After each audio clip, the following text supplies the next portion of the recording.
Hindi nagustuhan ng publiko ang post ng actress-comedian na si Pokwang. Ayon kasi sa netizen, ay tila nakikisawsaw daw si Pokwang sa isyu ngayon ng gymnast at two-time gold medalist na si Carlos Yulo at ng pamilya nito.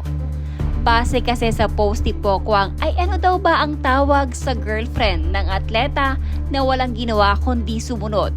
Ang sagot umano ay athlete's foot. Dahil sa biro ni Pokwang, nakatikim ito ng pambabatiko sa publiko. Ayon sa ilan, wag na lang daw sana pang makisawsaw si Pokwang dahil tulad daw ng palagi nitong sinasabi. Sa tuwing may kumukontra sa kanya tungkol sa ex-partner nitong si Lee, lagi na lang niyang sinasabi na wala umanong may alam sa totoong nangyari. Ganito din daw sana si Pokwang, wala din umano siyang alam sa isyu ng pamilya ni Carlos Yulo, kaya naman sana daw ay manahimik na lamang umano ito. Matapos nito ay maging ang ama ni Chloe San Jose na si Gino Pili ay umalma na din sa post na ito ni Pokwang nang may nagtag sa kanya na tila malapit sa pamilya nito. Ayon sa komento, may golem. Sagot naman ni Gino ay grabe naman sa golem.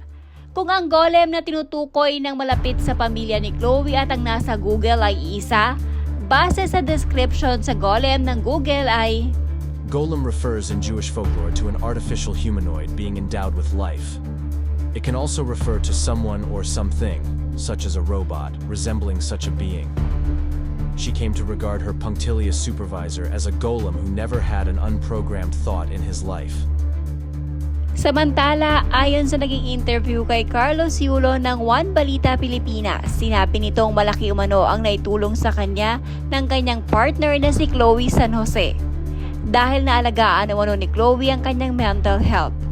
Si Chloe din daw ang nagpa-realize kay Carlos na bukod sa gymnastic ay may iba pa pala siyang pwedeng magawa.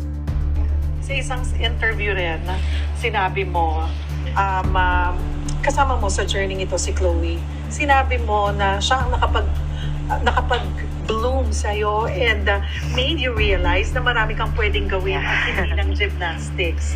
O, napangiti ka. Sarap nangiti mo doon. Ano ang naging tulong sa'yo? Masasabi mo bang siya yung secret weapon mo sa Olympics? Yeah. Sobrang laking tulong po talaga ni Chloe po sa akin. Naalagaan po yung mental health ko and kung paano ko tignan yung buhay ko po outside gymnastics, and na-apply ko rin po sa larangan ng gymnastics. Mas naalagaan po yung well-being ko talaga, and sobrang natulungan po ako na mas maging open. Mm-hmm. Hindi lang sa buhay ko, sa gymnastics din po talaga. Like, super connected po talaga niya. Dami ko natutunan. Di ko alam na gusto ko pala ng mga team parks. Ayan. I was Yeah. gonna ask, ano yung mga discovery mo Yeah. sa sarili? Yeah, yung Kasi sabi mo nun, mahihain ka, Yeah. lagi kang Sobra po. merong so nakatulong siya sa'yo na embrace life. Yeah, Ito ang yeah. buhay. There are so much things you can do other than gymnastics. yung unang-una din po, matanggap ko yung sarili ko. Yung pagkatalo, natulungan niya po ako ma-overcome po yun. And talagang i-fully embrace po. Yung sa food po, like dati, like kahit ano po kasi, hindi ko alam po talaga kung ano yung favorite ko. Ngayon, like nade-determine ko na kung ano yung nararamdaman ko, like nasasabi ko vocally. And hindi ako na-express yung kung ano yung tunay ko nararamdaman po, yung mga ganun po. And mas na-enjoy ko po yung buhay ko po ba, kahit nahihirapan po ako. Ano nga bang paboritong pagkain ni Kaloy?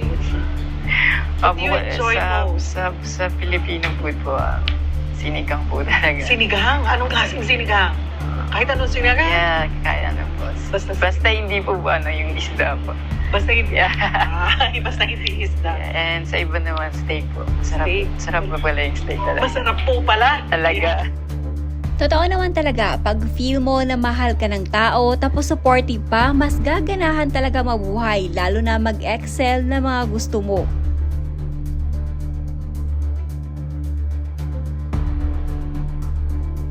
In love kasi si Golden Boy. First love marahil si girl. Kapag new experience pa naman, ibang saya nararamdaman. Nakakagawa tayo ng desisyon na akala natin ito na ang tama. Iba talaga yung success sa life if nakukuha mo yung peace of mind kahit struggling ka. Yung tipong stress na yung situation pero di mo ramdam kasi may peace of mind ka pa din. But favorite part ko yung masarap po pala yung steak. Tagal niya nang basically working pero now pa lang siya nakapag-steak. Parang ngayon niya pa lang na-enjoy yung pinaghihirapan niya. Di nila kasi maintindihan na si Chloe kumumpleto kay Carlos. Mas naging totoo sa sarili si Carlos na ilabas yung masiyahin side at motivated kasi ramdam niya yung respect, love, and moral support.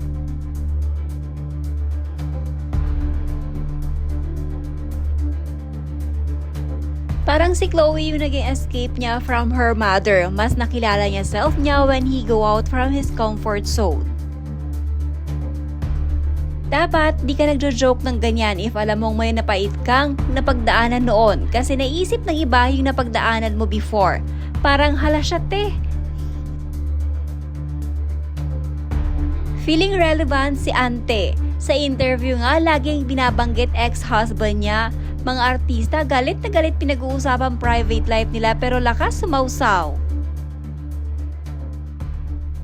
Kahit anong nakikita ng tao na negatibo kay Chloe, iba ang nakita ni Kaloy. Hindi lang yon, nakilala ni Kaloy ang sarili niya at na-express niya ang sarili niya kapag kasama si Chloe.